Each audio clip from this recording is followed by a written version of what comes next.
ఇక సీఎం కేసీఆర్ ను పరామర్శించడానికి జగన్ వచ్చారు. ఆయన తొంటికాలికి ఆపరేషన్ కావడంతో విశ్రాంతిలో ఉన్నారు. ఇక ఈ సందర్భంగా జగన్ వచ్చినటువంటి సందర్భం నేపథ్యంలో రాజకీయ ప్రాధాన్యత కూడా నెలకొంది. అనేకమైనటువంటి సూచనలు కేసీఆర్ జగన్ కు చేసినట్లు తెలుస్తా ఉంది. చివరి దాకా కూడా జనం యొక్క నాలెడ్జి అర్థం కాదు, వారి యొక్క దాదాపు వారు బయటపడకుండానే వెళ్తారు, అది జాగ్రత్తగా చూసుకోవాలంటూ కూడా జగన్ కు పలు సూచనలు అనేకమైనటువంటి రాజకీయ సూచనలు కూడా చేసినట్టు తెలుస్తుంది. ఇద్దరి మధ్యలో కూడా రెండు రాష్ట్రాలకు సంబంధించినటువంటి అంశాలు, సామాజిక దృక్పథము, అనేకమైనటువంటి అంశాలు కూడా చర్చకు వచ్చినట్టు తెలుస్తా ఉంది. మొత్తానికి ఓటమి చెందినటువంటి కేసీఆర్, రాజకీయ చాణక్యుడిగా ఉన్నటువంటి కేసీఆర్ కి అంతుపట్టనటువంటి పరిస్థితి తెలంగాణలో ఉన్నందున అక్కడ ఏ విధమైనటువంటి జాగ్రత్తలు తీసుకోవాలి, ఏ విధంగా జనము ఉంటున్నారు, చివరి దాకా అధికార పార్టీ వైపు ఉంటున్నప్పటికీ ఓటు వేసేసరికి వెంటనే అపోజిషన్ పార్టీలోకి వెళ్తా ఉన్నారు.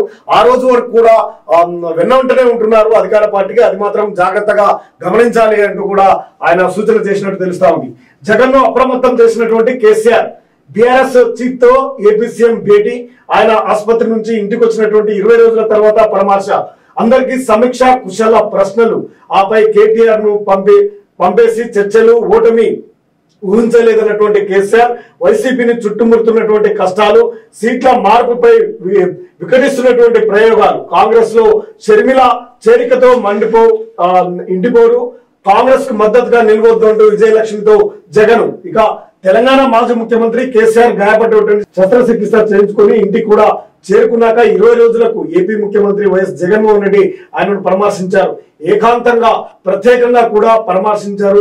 సహజంగా ఎవరైనా ప్రమాదానికి గురైనా ఆసుపత్రిలో చికిత్స పొందినప్పుడే వెళ్లి పరామర్శిస్తారు. కానీ జగన్ ఇన్నాళ్ల తర్వాత వెళ్ళడం ఇది రాజకీయ ప్రాధాన్యతను సంతరించుకుంది. రానున్నటువంటి ఏపీ ఎన్నికల్లో ఉండాల్సినటువంటి వ్యూహంపై కూడా కేసీఆర్ తో చర్చించినట్టు తెలుస్తా ఉంది. ఓటమిని ఊహించలేదని కేసీఆర్ కూడా ఈ సందర్భంగా జగన్ తో చెప్పడము, అనేకమైనటువంటి జాగ్రత్తలు తీసుకొని ముందుకు వెళ్లాలని కూడా జగన్ కు హితబోధ చెప్పారట.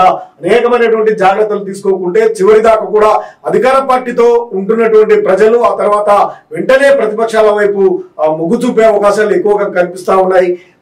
ఓటమిని తాను ఊహించలేదు కాబట్టి అటువంటి జాగ్రత్తలు అయితే తీసుకోవాలి.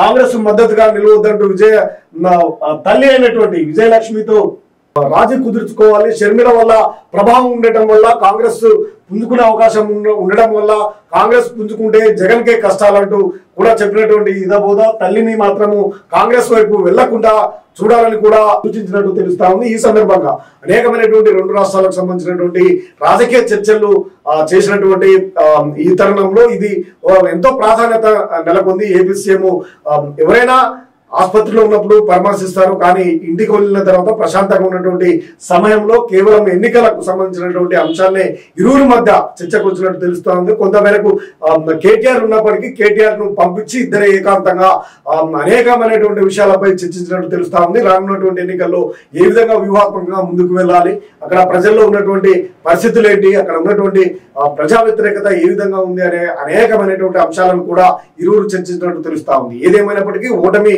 చెందిన వారికే తెలుస్తుంది ఏ విధంగా జాగ్రత్తలు తీసుకోవాలి, ఆ ఓటమి నుండి బయట ఏ విధంగా పడాలని. అందుకే జగన్ కేసీఆర్ తో ఈ మంత్రాన్ని జరిపినట్టు మనకు స్పష్టంగా అర్థమవుతుంది.